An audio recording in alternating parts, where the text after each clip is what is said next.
Hello students, फोनोस institute के YouTube channel में आपका स्वागत है। आज की वीडियो मैं डिस्कस करूंगा मैकेनिक्स में last unit of LT syllabus basics of special theory of relativity and consequence of Lorentz transformation. In part first I am discussed question till 5. Now this video start from question number 6. ठीक है, question number 6. These are most important question for the upcoming examination and asked in various examination. ठीक है, so question number first is a disc, a moving disc in direction perpendicular to the direction of motion appears to be. ठीक है, कोई disc है, वो move कर रही है, बोलता है परपेंडिकुलर डायरेक्शन में उसमें क्या चेंज आएगा. तो definitely this question is based on the length contraction and length contraction is the favourite choice of examiner. ठीक है, इन 2015 one question of length contraction asked by examiner length contraction. ठीक है, तो this is the most important question for the examiner choice. ठीक, suppose अब ये बोलता है कि हमारे पास हो क्या रहा है. सपोज दैट ये है, ये हमारे पास कोई फ्रेम ऑफ रेफरेंस है एक्स वाई और ये जेड. ठीक, और this is another frame of reference X dash Y Z और Z dash. This is the S, this is the moving with a uniform speed v with respect to s. This is o and this is observer o. And suppose that we have a rod of length l naught, proper length. ठीक है, तो जो length में contraction आएगा हमेशा motion के parallel direction में ही change आएगा.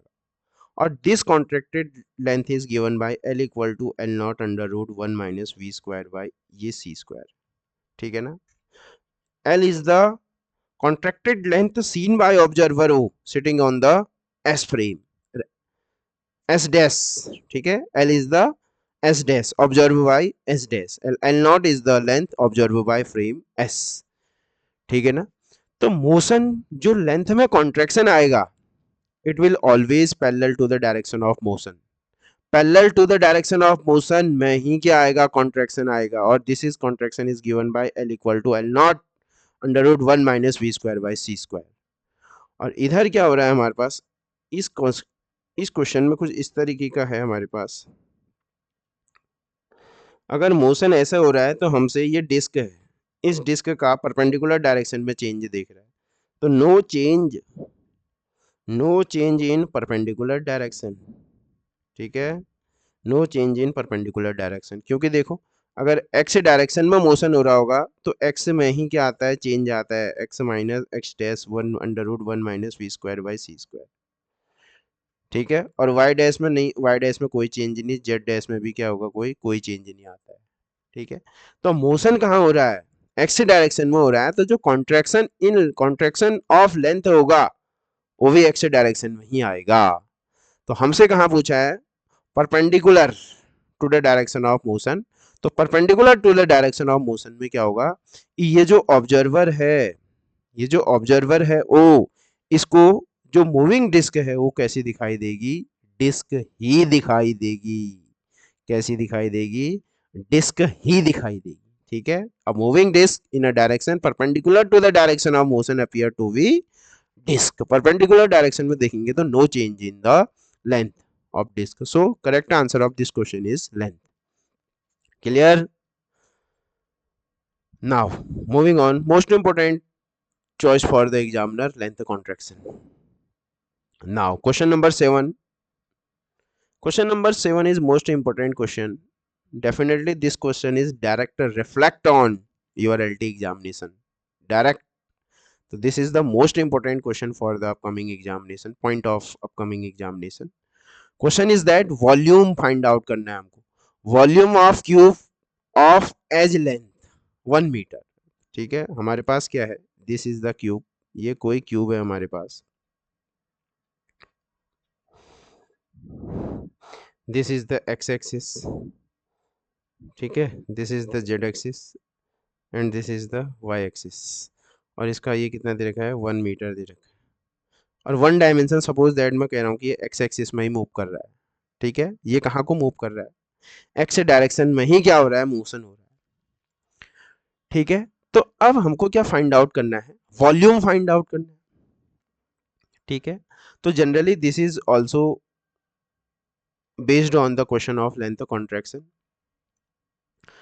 तो जो हमको हमारे पास क्या होगा, एल एक्स एक्स डायरेक्शन में जो लेंथ होगी वो क्या होगी, L equal to L not under root 1 minus V square by C square, this is the contracted length in X direction, क्योंकि एक्स डायरेक्शन के पैरेलल में ही क्या आएगा, चेंज आएगा। L Y no change, this is L naught, L Z this is also L naught, क्योंकि motion only one dimension में हो रहा है, इसीलिए अगर मैं बोल रहा हूं कि एक्स में मूव हो रहा है तो एक्स डायरेक्शन की लेंथ में ही कॉन्ट्रैक्शन होगा, बाकी आइदर वाई और जेड में कोई चेंज नहीं आने वाला है। क्लियर, वाई जेड में कोई चेंज नहीं आएगा। क्लियर है, तो ये मोस्ट इंपोर्टेंट कॉन्सेप्ट था हमेशा। तो अब देखो वॉल्यूम हमको फाइंड आउट करना है, तो वॉल्यूम कैसे हम फाइंड आउट करेंगे, वॉल्यूम क्या होगा बताओ, L X L Y into L Z होगा कि नहीं होगा वॉल्यूम। एल एक्स की वैल्यू रखो L not 1 minus V square by C square L not into L not, ठीक है, this is the L Y and L Z. Now putting the values, this is the L not cube under root 1 minus V square by C square, और it is clearly mentioned on the question here, L naught is the proper length observed by the frame at rest. Clear? L naught in the place of L naught put 1, तो 1 का cube 1 ही हुआ into under root 1 minus V, in the place of v, definitely it is mention on question, in the place of v, in the place of v 0.8, और 0.8 बहुत favourite है, 0.8 का हमेशा आप डायरेक्ट भी याद रख सकते हो, 0.8 को डायरेक्ट आंसर कितना आता है ये हमेशा भी याद रख सकते हो, एग्जाम में बहुत इजी हो जाएगा, डेफिनेटली 0.8 0.6 ही पूछा जाता है एग्जाम में। ठीक है, तो ये जो है 0.8 times of speed of light, और ये सी स्क्वायर हो जाएगा, तो सी स्क्वायर से सी स्क्वायर कैंसिल हो जाएगा, और ये आ जाएगा हमारे पास अंडर रूट 1 माइनस 0.8 का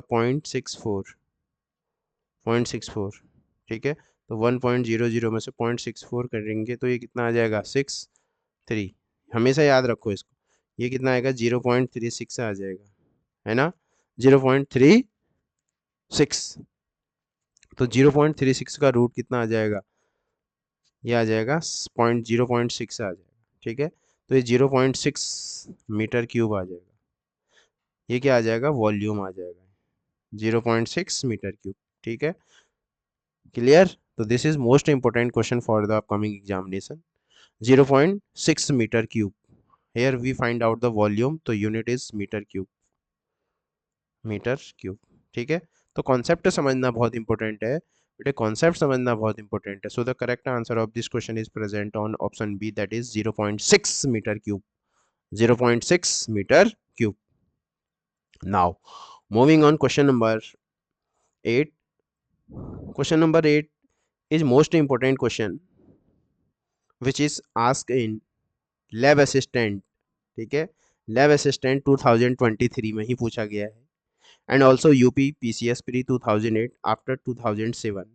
ठीक है, ये जनरल क्वेश्चन आई है, और उससे पहले इसमें क्या दिया था, न्यूमेरिकल दिया था, तो यहाँ पर भी क्या होगा हमारे पास, एल एक्स से क्या होगा हमारे पास, L not under root 1 minus V square by क्या होगा, सी स्क्वायर, और एल वाई में कोई चेंज नहीं आएगा, और एल जेड में भी कोई चेंज नहीं आएगा, क्योंकि मोशन सिर्फ कहाँ हो रहा है, वन डायमेंशन में हो रहा है, तो वॉल्यूम निकालोगे तो L X L Y L Z आ जाएगा, ये एल नॉट क्यूब आ जाएगा, और ये 1 minus V square by C square हो जाएगा, इसी का अभी हमने न्यूमेरिकल पोर्शन किया था। ठीक है, जो जो लोगों ने मेरे से लैब असिस्टेंट के लिए पढ़ा था, definitely they are saying that sir you have to do questions, same question print in my examination. वही क्वेश्चन आपने कराए, बहुत से ऐसे क्वेश्चन थे जो डायरेक्ट एग्जाम में आए थे, तो ये हमको बहुत अच्छा लगा और हमारा सिलेक्शन होने के चांसेस हैं। ठीक है, तो ये मेरे लिए भी बहुत अच्छी बात है कि जिस काम में मैं कर रहा हूँ डेफिनेटली उससे मुझको अच्छा रिस्पॉन्स मिल रहा है, मुझको अच्छी फील आ रही है। ठीक है, so the correct answer of this question is the proper length of each cube is L not है, it's moving V velocity along one axis, what is the relativistic volume की बात कर रहा है। तो फर्स्ट तो होगा नहीं, सेकंड भी नहीं होगा, थर्ड भी नहीं होगा। So the correct answer of this question is present on option number D. ठीक है, ऑप्शन नंबर डी। ठीक है, L equal to L not one minus V square by C square. ठीक है ना, तो ये पेज की कोई रिक्वायरमेंट है नहीं। Question number 9, question number 9 is also ask in UKPSC lab assistant 2024 में ये क्वेश्चन भी पूछा गया था और ये क्वेश्चन भी मैंने लेक्चर में कवर किया हुआ था। The relationship between the relativistic momentum and relativistic energy of a particle of rest mass M not is given by, तो this is E square equal to P square C square plus M not का square C की power 4। This is the direct expression for the relativistic momentum and relativistic energy. E square equal to P square C square plus M naught C की power 4, that is present on option number B. So the correct answer of this question is option B. E square equal to P square C square plus M naught का square C4. ठीक है, now question number 10 is also expected question for the upcoming examination. The shape of a square moving at relativistic speed to a stationary observer appears to be. ठीक है, तो हमसे ये बोल रहा है कि एक स्क्वायर है, ये मूव कर रहा है। ठीक है, ये v वेलोसिटी से क्या कर रहा है, इस frame of X Y Z O के रिस्पेक्ट में ये मूव कर रहा है। तो इस पर्सन को ये कैसे दिखेगा कह रहा है, तो डेफिनेटली क्या होगा, जो ये तो एज इट इज रहेगा, ये तो एज इट इज रहेगा, है ना, ये तो एज इट इज रहेगा। पर जब एक्स एक्सिस में पैरेलल मोशन होगा तो डेफिनेटली एक्स एक्सिस की जो लेंथ है वो क्या होगी, कॉन्ट्रैक्ट हो जाएगी, कम होते रहेगी। ठीक है, ये एक्स एक्सिस वाली क्या होगी, लेंथ कम होते जाएगी। एक्स एक्सिस वाली लेंथ, एक्स एक्सिस में क्या हो जाएगा, कॉन्ट्रैक्शन आ जाएगा, वाई जेड में ऐसी रहेगा। तो ये जो आपको स्क्वायर ऑब्जर्व हो रहा है ये बन जाएगा, इसको क्या दिखेगा, ये रेक्टेंगल इसे नजर आएगा। क्या नजर आएगा, रेक्टेंगल इसको नजर आएगा। ठीक है, क्योंकि पैरेलल डायरेक्शन में ही क्या होगा, चेंज आएगा, परपेंडिकुलर डायरेक्शन में कोई भी चेंज नहीं आता है। ठीक है, तो जो पर्सन है जो रेस्ट फ्रेम में है उसको जो स्क्वायर है वो कैसे ऑब्जर्व होगा, उसको रेक्टेंगल ऑब्जर्व होगा। कैसे ऑब्जर्व होगा, रेक्टेंगल ऑब्जर्व होगा। ठीक है, so in this video I am discussing question 5 to 10, that means 5 question. This is the second part of basics of theory of relativity and Lorentz transformation. ठीक हो गया, so practice these question as much as possible, and if you have any doubt, without any hesitation mention your doubt on your comment box. Clear? Okay, thank you.